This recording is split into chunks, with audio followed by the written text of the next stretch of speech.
প্রবল বর্ষণ ও ভারতের বাঁধের পানিতে পাকিস্তানের পাঞ্জাবে তৈরি হয়েছে ভয়াবহ বন্যা পরিস্থিতি।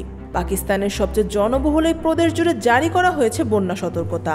নদী তীরবর্তী অঞ্চল থেকে মানুষ ও গবাদি পশু সরিয়ে নিতে সেনা মোতায়েন করেছে সরকার।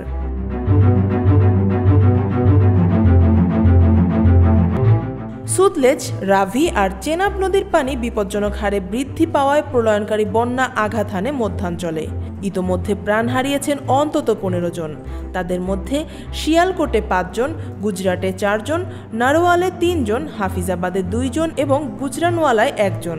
পানিবন্দী হয়ে পড়েছেন প্রায় 6 লাখ মানুষ। পরিস্থিতি নিয়ন্ত্রণে রাখতে কর্তৃপক্ষ নানা পদক্ষেপ নিচ্ছে।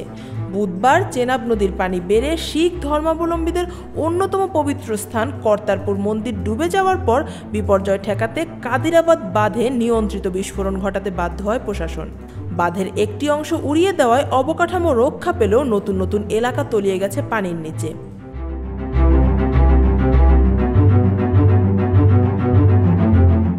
পাঞ্জাব দুর্যোগ ব্যবস্থাপনা কর্তৃপক্ষ জানিয়েছে এখন পর্যন্ত অন্তত 2,10,000 মানুষকে নিরাপদ স্থানে সরিয়ে নেওয়া সম্ভব হয়েছে।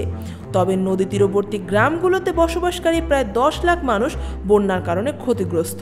এর মধ্যে 1.5 লাখেরও বেশি মানুষকে আশ্রয়কেন্দ্রে নেওয়া হয়েছে, পাশাপাশি লাখ লাখ গবাদি পশু স্থানান্তর করা হয়েছে নিরাপদ অঞ্চলে।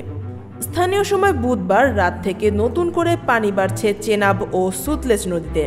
পাকিস্তান কর্তৃপক্ষ বলছে, গত জুনের শেষ দিক থেকে শুরু হওয়া প্রবল বর্ষণের পাশাপাশি ভারতের উজানের বাঁধগুলো থেকে পানি ছাড়ায় বন্যার ভয়াবহতা বেড়েছে।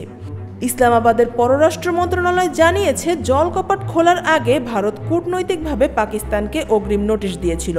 তবে অস্বাভাবিক হারে পানি নেমে আসায় বিপর্যয় সামাল দেওয়া কঠিন হয়ে পড়েছে। প্রাদেশিক দুর্যোগ ব্যবস্থাপনা সংস্থার প্রধান ইরফান আলী সতর্ক করে বলেছেন, আজ রাত কিংবা আগামীকাল ভোরেই বন্যার ঢল পৌঁছতে পারে লাহোরে।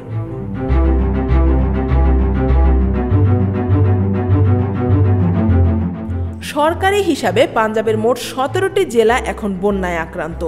এর মধ্যে সবচেয়ে ভয়াবহ পরিস্থিতি শিয়ালকোট, নারোয়াল, হাফিজাবাদ, সরগোধা, লাহোর, কাসুর, ওকারা ও ফয়সালাবাদে। এসব অঞ্চলে মানুষ ঘরবাড়ি ছেড়ে আশ্রয়কেন্দ্রে যেতে বাধ্য হয়েছে।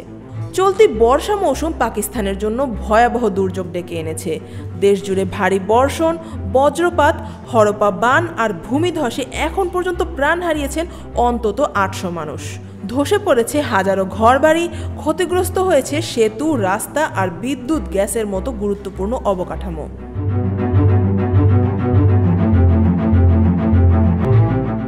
আবহাওয়া অধিদপ্তর বলছে, বন্যার পানি দ্রুত ছড়িয়ে পড়তে পারে দক্ষিণ পাঞ্জাব ও সিন্ধু অঞ্চলেও।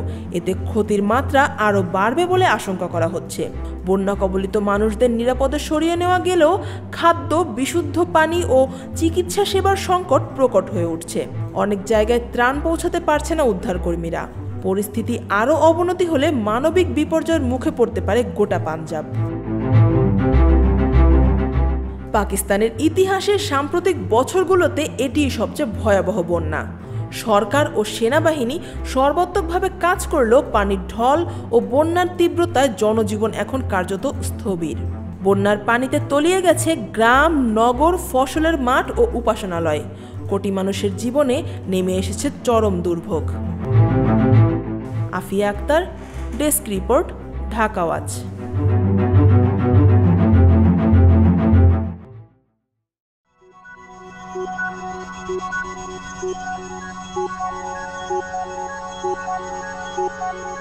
Thank you.